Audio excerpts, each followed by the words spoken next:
మీ జీవితాలు ఎలా ఉన్నా మీరు అతి సామాన్యమైన జీవితం గడుపుతూ కూడా మీ భార్య బిడ్డల కంటే సినిమా రంగాన్నే మక్కువ చేసుకొని సినిమా రంగమే మా అందరికీ వారధై సారథై మాలో ఎవరికి టాలెంట్ ఉన్నా దాన్ని జనానికి తెలియజేయడానికి కృషి చేస్తూ అహర్నిశలు పనిచేస్తున్న నా పాత్రికేయ మిత్రులందరికీ పాదాభివందనాలు.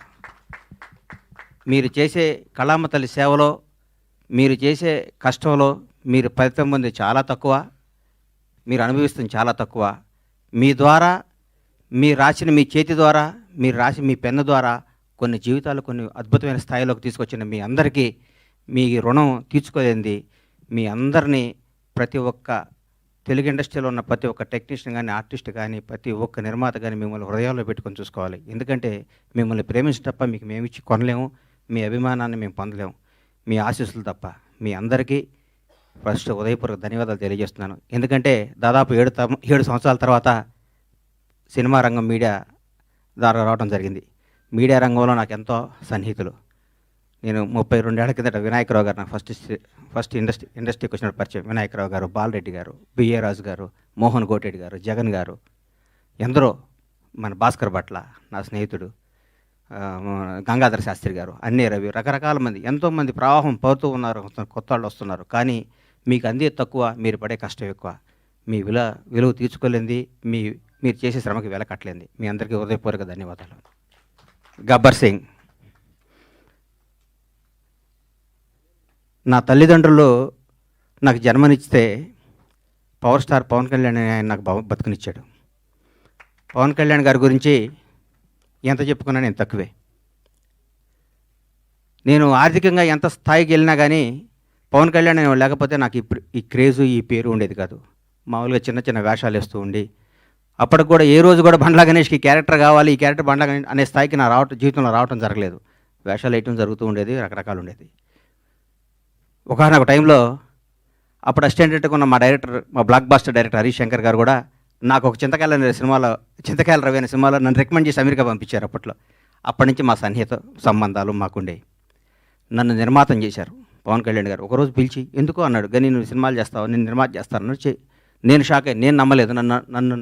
నన్ను నేను నమ్ముకోలేని పరిస్థితిలో కూడా నన్ను నిర్మాత చేస్తే చాలామంది ఆయన అభివృద్ధి కోరుకుని ఆయన సన్నిహితులు కూడా నువ్వేంటే గణేష్ సినిమా చేయటం అంటే కూడా నేను మాట ఇచ్చాను, మాట తప్పను అనేసి నన్ను నిర్మాతం చేసిన పవన్ కళ్యాణ్ గారికి ఈ సందర్భంగా ఇంకొకసారి పాదాభివందనాలు తెలియజేసుకుంటున్నాను.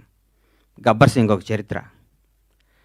ఈరోజు మార్నింగ్ ఎక్కడో వాకింగ్ చేసి బయటకు వస్తుంటే, ఏందన్నా గబ్బర్ సింగ్ రిలీజు అంటున్నావు, టీవీలో వస్తుంది, గొడవ ఉంది, రెండో రిలీజ్కి ఎంత క్రేజ్ అయిందా అని అడిగాడు ఒక ఆయన. నేనన్నా, హిందువులకి భగవద్గీత, ముస్లింలకి ఖురాన్, క్రైస్తవులకి బైబిల్ ఎంత పవిత్రమైందో పవన్ కళ్యాణ్ అభిమానులకు కూడా గబ్బర్ సింగ్ ఎంత పవిత్రమైందిరా బాబు, అది అప్పుడు ఆ చిరస్థాయిగా గుండెల్లో ఉండిపోయేది అని చెప్పాను. దాని గురించి మనం ఏం చేయలేం. ఈ సినిమా అణువణువున ఏ బ్రహ్మ ముహూర్తాన భగవంతుడు ఈ ముహూర్తాన్ని క్లాప్ కొట్టించాడో కానీ ఏ బ్రహ్మ ముహూర్తం హరీష్ శంకర్ గురించి చెప్పాలి. హరీష్ శంకర్ అనేవాడు జీవితంలో కోపానికి పగకి తేడా ఉంటుంది. కోప్పడేవాడు ఎవడో హానికరదు. కోపం అనేది నీడపాము లాంటిది, అది కరిచిన ప్రమాదం లేదు. పగ అనేది నాగుపాము లాంటిది, కరిస్తే చచ్చిపోతాం. మేమందరం కోప్పడే బ్యాచ్ అది. మేము ఏదన్నా గబక్కన మాట్లాడుతుంటాం కానీ మేము ఏది మనసులో పెట్టుకోం. మాకు ఆ క్షణాన్ని ఆ పని అయిపోవాలి, ఆ క్షణం అది అయిపోవాలి. అంతేగాని మాకు కోపమో మాకు ఈగోనో మాకు మాట్లాడటం రాదని మీరు అనుకోవద్దు. మేము చాలా చిన్న స్థాయి నుంచి వచ్చిన వాళ్ళం కాబట్టి, చిన్న కుటుంబాల నుంచి వచ్చిన వాళ్ళం కాబట్టి, ఈ రంగుల ప్రపంచంలో మాకు స్థాయి వచ్చింది కాబట్టి, ఈ రంగుల దాంట్లో మాకు పేరు వచ్చింది కాబట్టి, దీన్ని నిలుపుకునే తాపత్రంలో మేము గబగబా మాట్లాడి కొన్ని తప్పులు చేస్తే దాన్ని మీరు మనసుకు తీసుకొని మమ్మల్ని హర్ట్ చేశాడు, మీ చేతిలో పెన్ అనే ఆయుధంతో మా జీవితాన్ని మీద మచ్చరాయకూడదని మనస్ఫూర్తిగా మీకు కోరుకుంటూ, మీ ఆశీస్సులు ఉండాలని ఆశిస్తూ, మీ అందరి ఆశీస్సులతో మేము పైకి రావాలని ఇంకొకసారి కోరుకుంటున్నాం. ఈ గబ్బర్ సింగ్ అనే సినిమాని అణువణువున ప్రతి అడుగు, ప్రతి మాట, ప్రతి క్షణం, ప్రతి కష్టం హరీష్ శంకర్కే చెందుతుంది. హీరో గారితో అంతకుముందు నేను తీన్మార్ సినిమా తీశా. హీరో గారు ఎవరేం చెప్తే చేస్తాడు, పాపం నమ్మితే వదిలేస్తాడు. గబ్బర్ సింగ్ అనే చిత్రాన్ని హరీష్ శంకర్ ఏం చెప్తే చేద్దామని ఫస్ట్ డే నాతో చెప్పాడు. బాబు నేను షర్టు గుండీ లిపితే పోలీసు అడిగిపోతాడా అని అడిగాను నేను ఒకరోజు. నీకెందుకురా, నువ్వు దూరం కూర్చో అనేవాడు నన్ను. ఆయన ప్రతి ఒక్కటి అంత గొప్ప సినిమా. 12 సంవత్సరాల కెరీర్లో ఆ ప్రయాణంలో ఒక్కొక్కళ్ళు మల్లెపూలు ఇస్తే కొంత తల్లో పెట్టుకుంటే కొంత ఎక్కడో పెట్టుకుంటారు. హరీష్ శంకర్ని వాడుకునేవాడికి తెలుస్తుంది హరీష్ శంకర్ పవర్ ఏంటో. వాడుకునేవాడు ఎక్కడో పెట్టుకుంటే మనం ఏం చేస్తాం దానికి.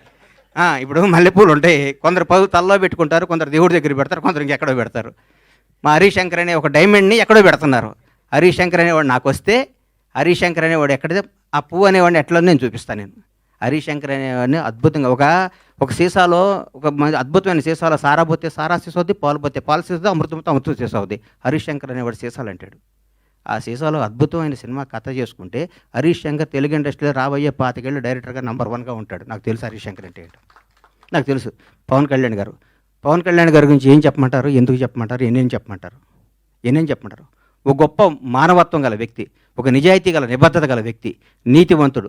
తన కోసమే కాదు, తన బిడ్డల కోసమే కాదు, తన బిడ్డల కోసం, తన కుటుంబం కోసం అంటే సంవత్సరానికి ఒక సినిమా చేసుకుంటూ ఎవరిని కలపకుండా 6 నెలలు ఇక్కడ, 6 నెలలు ఫారిన్లో, 6 నెలలు జనానికి కనపడకుండా నెలకు 10 రోజులు షూటింగ్ చేసుకుంటూ సంవత్సరానికి భారతదేశంలో ఏ నటుడు పొందనంత అత్యధిక రెమ్యునేషన్ పొంది కూడా హాయిగా బతకగల కెపాసిటీ ఉన్న పవన్ కళ్యాణ్ ఈరోజు జనం కోసం కుటుంబాన్ని వదిలేసి, పిల్లల్ని వదిలేసి, తన సుఖాలను వదిలేసి, అన్నీ వదిలేసి అహర్నిశలు పోరాడి 10 సంవత్సరాలు, దాదాపు 10 సంవత్సరాల పాటు, 10-12 సంవత్సరాల పాటు ప్రజల కోసం పోరాడి ఈరోజు ఒక స్థాయిలో ఉన్నారు. నేను పూర్తి స్థాయిలో ఉన్నాను నేను చెప్పను, ఎందుకంటే నేను ఆయన ఎక్కడో ఊహించుకున్నాను. అది అవుద్ది, ఆయన రోజు నేను మాట్లాడతా.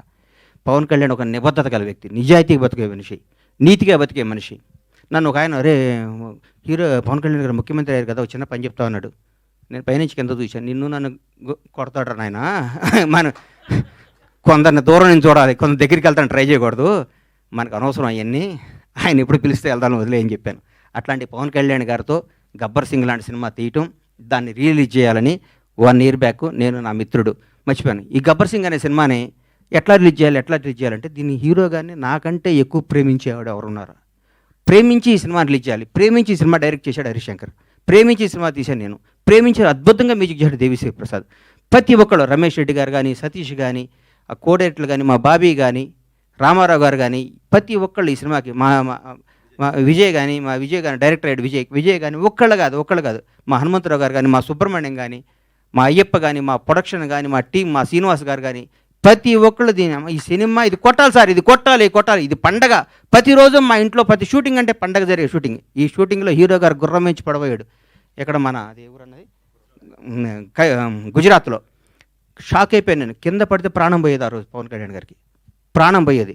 మాకు తెలియదు ఆ గుర్రం మా మాట ఉంటుందని. డైరెక్టర్ ఉన్నాడు, నేనున్నాను, గుండె ఆగిపోయింది. ఆ రోజు పొరపాటున ఎన్ని ప్రమాదాలు తట్టుకున్నామండి ఈ సినిమాలో, ఎన్ని ప్రమాదాలు. ఎంత కష్టపడ్డాడండి హీరో గారు. డైరెక్టర్ ఏం చెప్తే చేయమన్నాడు, ఏం చెప్తే చేశాడు.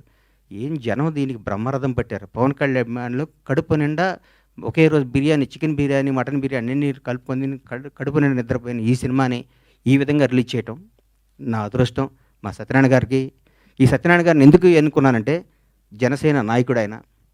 పవన్ కళ్యాణ్ గారిని నాకంటే ఎక్కువ అభిమానించేవాడు, పవన్ కళ్యాణ్ గారిని నాకంటే ఎక్కువ ఉన్నత స్థాయిలో చూడాలని గొడవ కూడా చేసేవాడు. అట్లాంటి ఆయన చేతిలో ఈ సినిమా పెడితే అద్భుతంగా ఉంటుంది. ఈ సినిమాని ప్రతి ఒక్కరూ ఈరోజు రిలీజ్ అయిందనే విధంగా చూసే విధంగా ఈరోజు ఇంత క్రేజ్ రావటం అంటే, గబ్బర్ సింగ్ రిలీజ్ అప్పుడు ఎన్ని ఫోన్లు వచ్చినా అన్ని ఫోన్లు వస్తాయి, నాకు టికెట్లు అని. నేను థియేటర్లకు ఫోన్ చేసిన టికెట్లు, సార్ ఇది సెకండ్ రిలీజ్ అని మేము ఆల్రెడీ అన్ని పెట్టేస్తే మొత్తం అయిపోయినాయి సార్, మాకే టికెట్లు లేవంటున్నారు వాళ్ళు. నేనేం చెప్పాలి, నాకు అర్థం కావట్లేదు. థియేటర్లు పెంచుతున్నాం, అద్భుతంగా చేస్తున్నాం. ఇది సినిమాని ఇంకొకళ్ళు రిలీజ్ చేయాలంటే కూడా గబ్బర్ సింగ్ అంత కలెక్షన్ రావాలని అనుకొని రిలీజ్ చేసే స్థాయిలో ఉంటుంది ఈ సినిమా రిలీజ్. ఏ సినిమా రిలీజ్ గబ్బర్ సింగ్లా కలెక్ట్ చేస్తండి అని ఏ సినిమా అయినా ఈరోజు తెలుగు సినిమా రంగం భారతదేశంలో తెలుగు సినిమా రంగం వైపు చూస్తున్నారు. ఒకప్పుడు బాంబే అనేవాళ్ళు, తమిళనాడు, చెన్నై ఎట్లా అనేవాళ్ళు. ఈరోజు ఇండియన్ మొత్తం, ఒక రాజమౌళి, ఒక సుకుమార్, ఎంతోమంది, ఒక మన నాగశ్విన్, అద్భుతమైన డైరెక్టర్లు మన ఇక్కడి నుంచి వెళ్తున్న. భారతదేశం మొత్తం తెలుగు వాడిని చూసి తెలుగు నిర్మాత, తెలుగు డైరెక్టర్, తెలుగు యాక్టర్ని గర్వంగా చూస్తున్న స్థాయికి వస్తే, ఈ రంగంలో నేను 7 సంవత్సరాల సినిమా తీయడం చాలా బాధ అనిపిస్తుంది. నేను తప్పు చేశాను, నన్ను క్షమించాలి. నేను సినిమాలు తీస్తా, నేను సినిమాల్లోనే పుట్టాను, సినిమాల్లోనే ఉంటాను. సినిమానే నా వ్యాపకం, సినిమానే నా జీవితం, సినిమానే నా ఆశ. బ్లాక్ బాస్టర్ల సినిమాలు తీస్తా, బ్లాక్ బాస్టర్స్. ఇండస్ట్రీ మొత్తం బండ్లా గణేష్, పరమేశ్వర ప్రొడక్షన్స్ అంటే ఏంటో మళ్ళీ చూపిస్తానికి అదే సంకల్పంతో బతుకుతానని మీ అందరు ఆశీస్సులు కావాలి, మీ అందరు అభిమానం కావాలి, మీ అందరు ప్రోత్సాహం కావాలి. ఎక్కడెక్కడ నేను చిన్న తప్పులు చేసినా నన్ను క్షమించి నన్ను రెక్టిఫై చేయాలి, కానీ దాని మీద రాయకూడదు మీరు. అది నా విన్నపం. ఎందుకంటే వీడు దొరికాడని రాస్తారు, అది నా విన్నపం. అందుకని థ్యాంక్ యూ. ఈ సినిమాను ఆదరించి మళ్ళీ ఈ సినిమాకు వచ్చే కలెక్షన్స్ బిత్తరపోయే విధంగా ఉండాలని మనస్ఫూర్తిగా కోరుకుంటూ, ముఖ్యంగా పవర్ స్టార్ అభిమానులకి మనందరికీ నేను చెప్తున్నా, ఇంతకుముందు పవర్ స్టార్ పవన్ కళ్యాణ్ గారు మనం ఏం చేసినా పవన్ కళ్యాణ్ అభిమాని ఎగిరినా ఒక న్యూసే, తగ్గిన న్యూసే. ఇప్పుడు నేను చెప్తున్నా, గౌరవ ఆంధ్రప్రదేశ్ రాష్ట్ర ఉప ముఖ్యమంత్రి, జనసేన నాయకుడు, ఈరోజు భారతదేశాన్ని పరిపాలిస్తున్న ప్రభుత్వంలో ఒక కీలక పాత్ర పోషిస్తున్న మహోన్నత వ్యక్తి. మనం థియేటర్లో చాలామంది థియేటర్లు ఎందుకు ఇవ్వట్లేదు అంటే, బాబోయ్ మీ పవన్ కళ్యాణ్ ఫ్యాన్స్ మా సీట్లు ఎరగొడతారంటున్నారు. మీ అందరికీ చెప్తున్నాం సార్, ఎగ్జిబిటర్స్ అందరికీ, మా పవన్ కళ్యాణ్ ఫ్యాన్స్ ఇంతకు ముందు కాదు, క్రమశిక్షణ గల వాళ్ళు, మీ సీట్లు ఎరగొట్టరు, ఆనందం తెలియజేసుకుంటారు, మీకు ఏ నష్టం చేయరు. దయచేసి మాకు థియేటర్లు ఇవ్వండి. దయచేసి చేతులెత్తి నమస్కరిస్తున్న ఎగ్జిబిటర్స్ అందరికీ థియేటర్స్ ఇవ్వండి. పవన్ కళ్యాణ్ ప్రతి ఒక్క అభిమాని సెప్టెంబర్ 2వ తారీఖు నాడు ఉదయాన్నే గుడికి వెళ్తాడు, 11 థియేటర్కి వెళ్తాడు. ఇది కన్ఫర్మ్. గుడికి వెళ్ళి పవన్ కళ్యాణ్ 100 ఏళ్ళు బతకాలనుకుంటారు, థియేటర్కి వచ్చి పవన్ కళ్యాణ్ ఉత్సవాలు చూసుకుంటారు. ఈ రెండింటిని మాత్రం మీరు మమ్మల్ని నిరుత్సాహపరచొద్దు. దయచేసి ఆంధ్రప్రదేశ్లో ఉన్న, తెలుగు రాష్ట్రాల్లో ఉన్న ప్రతి ఎగ్జిబిటర్కి చేతులెత్తి నమస్కరిస్తే రిక్వెస్ట్ చేస్తున్నా, థియేటర్ ఇవ్వండి. మీ థియేటర్ పవన్ కళ్యాణ్ ఫ్యాన్స్ తరపున, పవన్ కళ్యాణ్ అభిమానుల తరపున, ఒక అభిమానిగా, పవన్ కళ్యాణ్ భక్తుడుగా నేను మీ అందరికీ మాటిస్తున్నాను, మా వాళ్ళు థియేటర్లు ఎరగొట్టరు, థియేటర్లు ఆగం చేయరు. పవన్ కళ్యాణ్ మనుషులు అండి మేము. మా బాస్ ఇలా ఆంధ్రప్రదేశ్ రాష్ట్ర ఉప ముఖ్యమంత్రి, జనసేన అధ్యక్షుడు, ఇంతకుముందు పవర్ స్టార్ కాదు. మేము మా దేవుడి కోసం మీకు ఏ హాని తలపెట్టాం, మేము అభిమానించుకుంటాం. ఈ గబ్బర్ సింగ్ సినిమా తీస్తే మాకు దైవ దర్శనం జరిగినట్టు కాబట్టి మా దైవ దర్శనానికి మీరు ఆటంకం కలిగించొద్దని రిక్వెస్ట్ చేస్తున్నాం.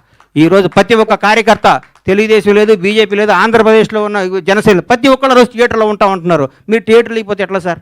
ఇవ్వండి, దయచేసి ఇవ్వండి, మమ్మల్ని ఎంకరేజ్ చేయండి. Thank you. Super sir, thank you.